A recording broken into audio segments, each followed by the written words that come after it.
तो Pokemon challenging journeys के episode 1 में आप लोगों ने देखा कि एश प्रोफेसर ओक के लैब में आकर गैरी से मिलते हैं। उसके बाद एश को गैरी से वायरन रीजन के बारे में जानने को मिलते हैं। उसके बाद एश डिसाइड करते हैं कि एश वायरन रीजन जाएगा, लेकिन तभी गैरी एश को चैलेंज कर देता है एक बैटल के लिए एंड अगर एश इस बैटल को जीत लेता है तो तभी एश वायरन रीजन जा सकता है। तो इसी वजह से एश और गैरी के बीच अब यहाँ पे बैटल होने वाला है। तो अब आगे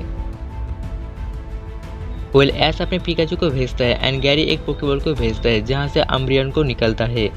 एश पिकाचू को बोलते हैं यूज करने के लिए थंडरबोल्ट एंड गैरी अपने अम्ब्रियन को बोलते हैं कि डॉज करने के लिए एंड गैरी का अम्ब्रियन पिकाचू को थंडरबोल्ट को डॉज कर लेते हैं, जबकि पिकाचू को थंडरबोल्ट बहुत ज्यादा स्ट्रॉन्ग अटैक था। उसके बाद गैरी अपने अम्ब्रियन को शैडो बॉल यूज करने को बोलते हैं एंड एश अपने पिकाचू को आयरन टेल यूज करने को बोलते हैं एंड बैटल के बीच एक धमाका होते हैं। उसके बाद पिकाचू और अम्ब्रियन के बैटल हमें देखने को मिलते हैं जहाँ पे दोनों ही पोकेमॉन अपना बेस्ट दे रहा था एंड दोनों ही पोकेमॉन अच्छे से बैटल कर रहा था क्योंकि दोनों ही स्ट्रॉन्गेस्ट ट्रेनर है एंड दोनों का पोकेमॉन बहुत ज्यादा स्ट्रॉन्ग है एंड इसी वजह से बैटल इंटेंस होते जा रहा था। लेकिन कुछ टाइम बाद दोनों ही पोकेमॉन बहुत ज्यादा डैमेज हो जाते हैं एंड दोनों ही पोकेमॉन थोड़ा सा थक जाते हैं। उसके बाद भी दो पोकेमॉन बैटल कर रहा था और एकदम लास्ट में गैरी अम्ब्रियन को बोलते हैं शैडो बॉल यूज करने के लिए और ऐसे अपने पिकाचू को बोलते हैं बोल्ट टैकल यूज करने के लिए एंड दोनों ही पोकेमॉन एक दूसरे से भिड़ जाते हैं एंड तभी वहाँ पे धमाका होता है दोनों अटैक का एंड धमाका से ये पता नहीं चलता कि दोनों पोकेमॉन में से कौन सा पोकेमॉन जीता है। इसी वजह से सब धमाका का इंतजार कर रहे थे धुआं हटने का एंड हमें देखने को मिलता है दोनों ही पोकेमॉन खड़े हुए हैं एंड दोनों ही पोकेमॉन नहीं हारा है, लेकिन उसके बाद ही दोनों ही पोकेमॉन एक साथ नीचे गिर जाते हैं एंड दोनों ही पोकेमॉन एक साथ हार जाते हैं जिससे ये मैच ड्रॉ हो जाते हैं।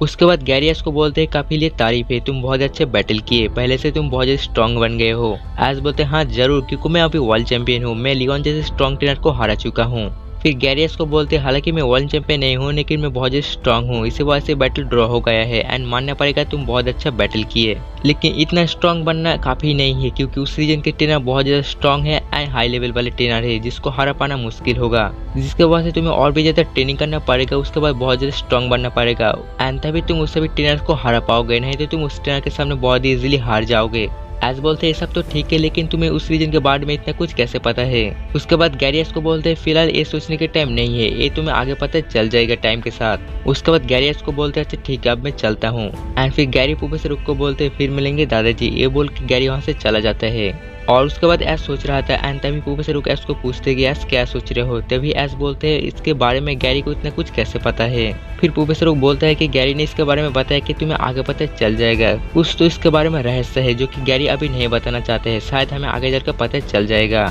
उसके बाद ट्रेसी एश को बोलते हैं तो एश कब जाने के प्लान कर रहे हो, तुम कब इस जर्नी को स्टार्ट करोगे। और फिर एश बोलते हैं कि गैरी ने कहा कि उस रीजन के ट्रेनर बहुत ही स्ट्रॉन्ग हो गए है ना, तो इसके लिए मुझे कुछ करना पड़ेगा। मैं सोच रहा हूँ कि मैं अपने टॉप 6 बेस्ट पोकेमॉन को चुनूंगा जो कि बहुत ही स्ट्रॉन्ग है, उसके बाद से ही एंड उसे ही पोकेमॉन को लेकर ही मैं इस रीजन पे जाऊंगा। तो फिर प्रोफेसर ओक एंड ट्रेसी बोलते तो वो टॉप 6 पोकेमॉन कौन होगा एंड फिर एश बोलते वो टॉप 6 पोकेमॉन होगा Pikachu, charged, septile, Infernape and Greninja और लुकारियो। प्रोफेसर ओक बोलते अच्छा ग्रेनिंजा, एश बोलते हाँ ग्रेनिंजा जो कि अभी कालोस रीजन में है एंड मैं अभी कालोस रीजन जाऊंगा, उसके बाद ग्रेनिंजा को अपने टीम में ले लूंगा एंड फिर उसके बाद ही मैं अपने सफर को शुरू करूंगा एंड ये टॉप 6 पोकेमॉन को लेकर ही मैं उस रीजन पे जाऊंगा एंड सभी स्ट्रॉन्ग को हरा कर मैं one of the strongest trainer बन जाऊंगा। और उसके बाद एश नेक्स्ट डे मॉर्निंग को कालोस रीजन निकल जाते हैं और एश जब कालोस रीजन पहुंचता है तो वहाँ पे देखते हैं एक पोस्टर को, जो देखकर एश बहुत शॉक हो जाते हैं। अब इस पोस्टर में क्या है जिसको देखकर एश शॉक हो गया है, इसके बारे में हमें एपिसोड 3 में जानने को मिलेगा एंड एपिसोड 3 बहुत ही जल्दी आएगा।